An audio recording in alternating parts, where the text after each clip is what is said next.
welcome to Scrappin with Sheri and project recipe number 36. Now, I'm going to admit to you right off the bat, this is a page layout that I'm not quite sure what it's going to look like. I'm not sure where it's headed, and I have changed things about it so many times.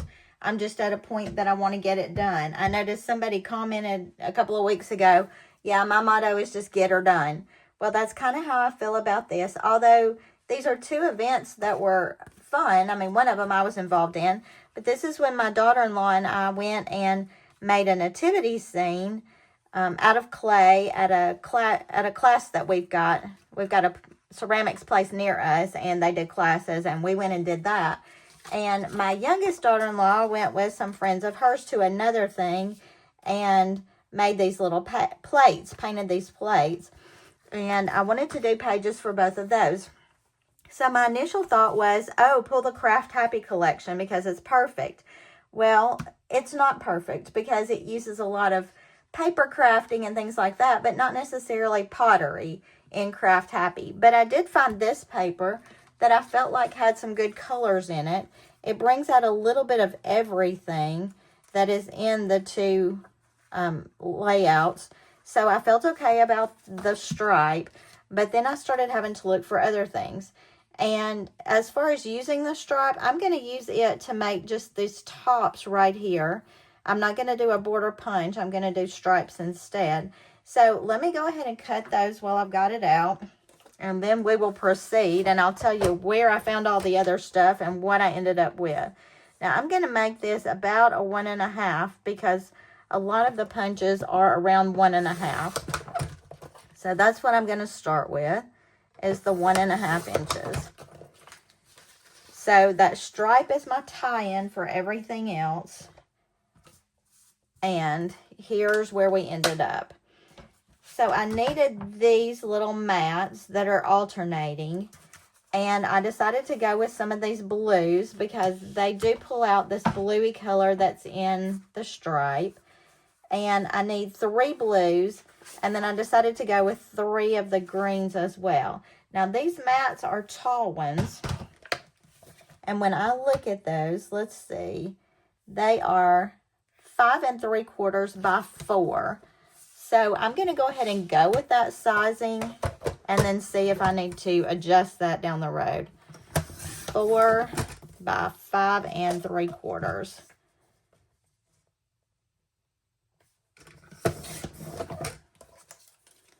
And I could probably cut both of these at the same time. Now, these were just leftover journaling mats that I had, and I decided that this would make good use of them. They were from possibly the Something Blue collection, but I'm not even positive on that.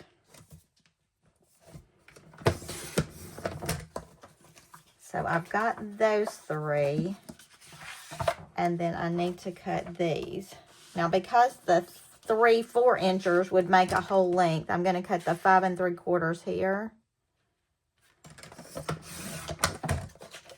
And then I'll just have to cut 4 4 4.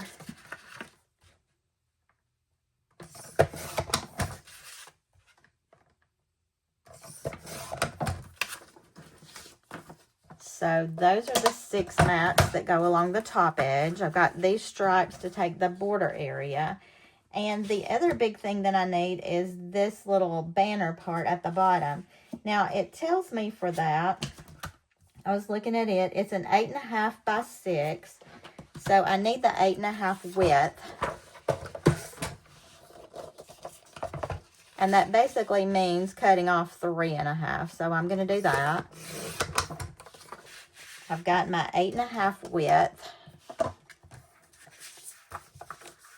Just checking my math. Yep. And then we just need to cut this at 6 inches. So that'll be cut straight in half. And then, let's see. Oh, and I can tell those are not exactly even. So I'm just going to trim a little excess off to make those the same. Okay. So then it tells us for K and L, fold pieces in half along the long side and trim a smaller triangular section from the bottom to create the flag shapes. So what they're saying is take this, fold it this direction. I'm just going to crease it down here on the bottom. And I am doing both of these at the same time because I want them to look the same. And I'm just going to put my point on my cutting line. And then just a little bit of an angle up. And that creates that little banner look. Now, I may have done it too much. Maybe not. Because you still want to get a 4x6 photo on there. And that's one thing that I was looking at. So, all the pieces are cut. We've just got to alternate these boxes. We've got to put the banner thing down here and then add the photos. And I struggled with what background paper to use. And I don't know if you noticed or not in the photos, but both places had a good bit of wood grain in the background. So I felt like this wood grain paper would be good. This paper is actually from maybe Deeper in the Woods, one of those collections. But I thought the wood grain was nice. This navy pattern came from Gem Tones. These mats, the green, came from Nordic Winter. And we're just alternating those. And then I told you these blue mats were left from either Something Blue, Cue the Blue, one of the blue collections. Because, you know, I buy all the blues. And then when I have mats left over, I use them as needed. So I'm laying this out first just because I want to see where it's headed before I finish it all out. I am loving the way this ties everything together. And, you know, I've told you it's important to have something to tie it all together, whether it's your photos, your embellishments, a piece of paper, whatever you've got.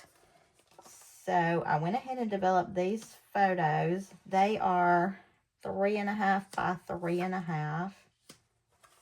And then I've got this is not quite a 4x6, but, you know, digital photos don't lend themselves to 4x6 very well. And again, 2 separate events. So I wanted to make sure that the pages looked good together, but they're both crafty, which made me feel like it all works. So I'm liking that look. Our next thing to do is going to be to stick all this fun stuff down. So we're going to speed up this video while I stick it down, and then I'll show you how I'm going to embellish.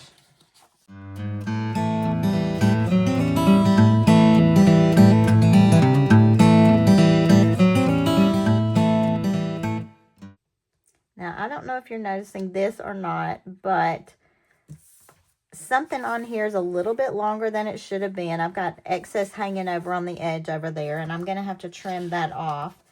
And I also made the decision as I was working to slide the photos to each side of this banner piece, mainly because I want to do journaling about both events, and I felt like that would give me a little bit of space to do that journaling.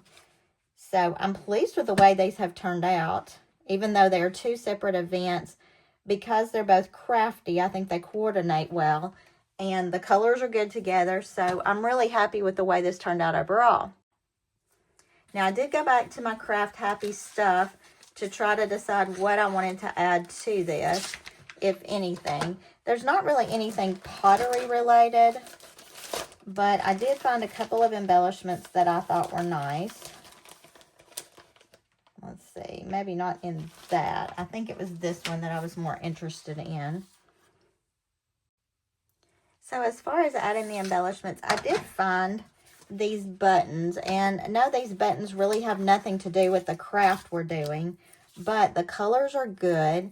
It's going to provide a cute definition between those top pictures and this bottom section. That one is moving around.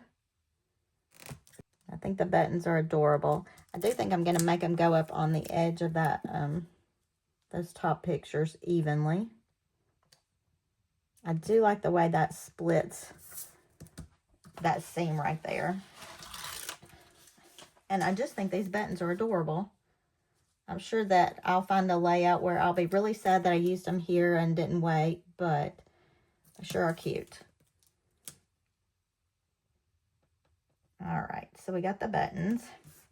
I also found, I don't know if you remember, but Craft Happy has the vellum embellishments. And I thought because they did the painting, this one would be cute over here. And then this Handmade with Love I felt would be good over here. But I am going to put these on white cardstock and fussy cut them out before I add those. So you'll see those in the picture. And then I was also looking at adding maybe a paintbrush on this side. Maybe something just like that, except it's a little bit dark. It kind of fades into the background a little bit. So I could add that up here. I don't really need a ton of stuff, so I think it's fine. I do like the little camera. I always love the cameras. And I'm going to pop that with a foam square right here. But I think that's all I'm going to do until I add my journaling and my other couple of embellishments that I will fussy cut. So you'll see those in the finished product at the end. I will put the dates on there when I do my journaling. But otherwise, these 2 pages are done. And I got to say, I'm pretty pleased with the way they turned out, despite not knowing exactly where this was headed. This is project recipe number 36 in your book. And until I see you next time, happy scrapping.